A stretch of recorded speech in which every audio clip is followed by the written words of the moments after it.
Welcome back. Now, sources tell CNBC TV 18 the GST Council's group of ministers is likely to propose a new special rate of 35% on tobacco, tobacco products and aerated beverage rates.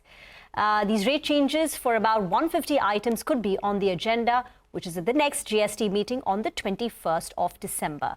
To talk more about it, we have Prateek Jain, PwC India, and Abhishek Jain of KPMG India joining us on the show now. Gentlemen, thank you very much for joining in. So Prateek, let me start with you. First, if you could explain this 35% on tobacco. Is this going to be over and above the cess which is already there? And, you know, if it is over and above that, do you think we could see some tweaks in the cess rates? Yes. So the way it has come out as of now, you have 4 slabs, right? 5, 12, 18, and 28. The group of ministers was set up in 2021. They had a mandate to simplify the tax structure, look at the merger of tax slabs, and also look at revenue augmentation measures. As of now, what seems is the proposal is that 28% rate on tobacco and aerated beverages is proposed to go up to 35%. That would mean that it would continue along with the cess, which continues as it is. Now, cess is going to end in March 26. You can collect cess till March 26.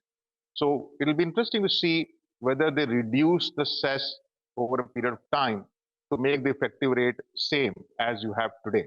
But as of now, the proposal seems to be in addition to cess, and cess is not getting subsumed in any manner. So 28% then becomes effectively 35% if this proposal is accepted. Okay, so it will continue to remain with compensation cess. If it is increased, it will be 35% plus compensation cess as per the details available so far. Thank you so much for that clarification, Prateek. Abhishek, thanks for joining in. So we just wanted to understand that we have been talking about this consumption slowdown. We have been talking about how, at least in the lower strata, the demand hasn't been very, very strong. If the rates are reduced in certain categories, which are essential categories, what would the revenue loss to the exchequer be if that 35% slab rate is not introduced? And do you think with the introduction of higher rates or higher slabs, GST rates or GST collections going forward could see an impact? Right. So what media reports are suggesting is that the government may increase the rates on premium products. Like for textiles, the suggestion seems to be that textiles above 1,500 to 10,000 may attract 18% rate as against 12% today.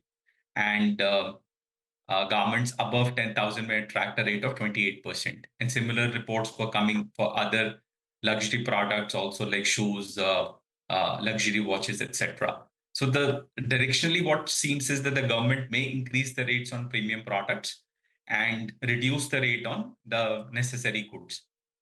If that were to be the case, then it may not really have an impact on the collections, because the reduction in rates may get balanced off by the increase in rates on some premium products, even if the 28% rate does not go to 35 for aerated drinks and tobacco products.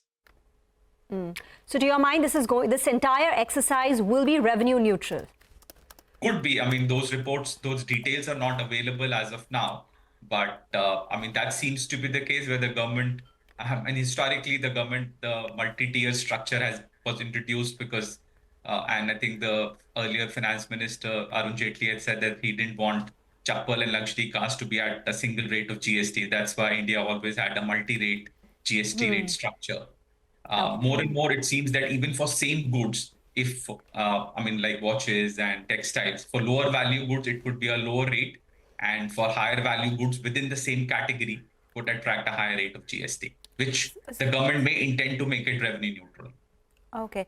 Prateek, is this a global practice where a single item with different price ranges has different rates of GST? Is this something, because they are trying to do it with watches, shoes, clothes, is this something that we've seen already? No, not much. Globally, you have a rate of GST, and that applies on a particular product, irrespective of the pricing. So the logic is that if the price is more, obviously you collect more tax because tax is applied on the price. We have not seen many cases where the GST rate per se is based on the price of the product. Purists would say that this is not necessarily the best tax policy because it leads to a lot of distortions in the chain. It leads to pricing challenges and so on. But India in many cases is a unique country, right? I mean, we have 1.4, 1.5 billion people. We have a lot of people below the poverty line and so on.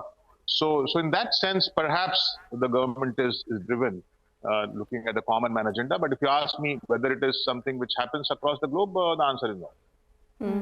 Abhishek, it just appears we're adding more and more complexity, right? I mean, the grand idea behind GST was to have this one single uniform rate at some point. Now we've gone ahead and introduced a fifth tax slab rate. And not just that, as we were discussing, right, there are going to be different tax rates for items priced differently within the same category. Come in on the, on this increased complexity and the distortion in prices. The basic issues that would arise because of all this. Yeah, no, you're right. I think, in fact, the earlier for some time, the talk was whether the 4-rate structure will sort of collapse into a 3-rate structure, whether 12 and 18 would be subsumed into a single rate, or maybe 5 and 12 would be subsumed into a single rate somewhere in the middle. Now, instead of that, if 35 comes without cess being subsumed, then that's a 5th rate that gets introduced, which adds to the complexity. And again, for same goods, depending on the value, of course, it was there in certain sectors. Even today, like for automobiles, you had different cess rates depending on different parameters of automobiles. Also for textiles, currently there is a 2-rate structure, 5 and 12. But again, if more and more goods sort of have different rate structure, the same goods depending on different values, it does add to the complexity and it does distort the overall picture, as Prateek also alluded to. So it will add to complexity, and that's been the word on the street for a while now. Prateek, then come in on the insurance bit, because there as well, it'll be different for senior citizens. It'll be exempt on life insurance, but on medical insurance, again, we are looking at 2 rates. Do you think now it could be a possibility? Because there have been a lot of conversations. A lot of states have spoken about this as well, and they agree with the fact that there could be a cut, or there should be a cut on health insurance GST. What's the take? Is this something that could go through this time? It seems so. I mean, I think there is a larger consensus emerging on insurance. There have been discussion happening for a long time. I think there is a general feeling that the insurance penetration in India needs to increase if you look at the global standards, and hence perhaps 18% tax rate on insurance is a higher rate, higher than what should happen. So therefore, I think there is a talk of 5% on health insurance, for non-senior citizen and exempted for senior citizen. You're right. I mean, as soon as you put an exemption on any GST product or services, you have a restriction of claiming input credit. You get into complexity.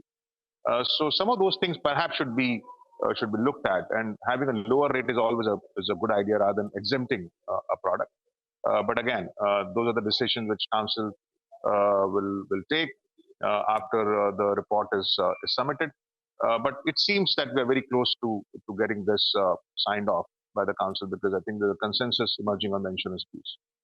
Abhishek, 30-second answer here. Do you think there will be a slowdown in GST collections already from the peak of 2.1 lakh crore in April? November was 1.8 lakh crore. So I think the GST collections as compared to last year have moderated a bit. Also, I think in line with the moderation in the GDP growth. Depending on the GDP growth in the future months, again, I think because GST collection, since it's a transaction tax, it's very closely linked to what's happening on the consumption side and the GDP growth side. Okay, all right. Prateek and Abhishek, thank you so much for joining in today with your insights and what could be the outcome. Of course, that is something that we'll know only on 21st December, but what could the possible impact be if these reports are actually true or these things actually come by? With that, we'll slip into a short break. When we return, we'll discuss market technicals with Mitesh Thakkar and also discuss the top trading bets.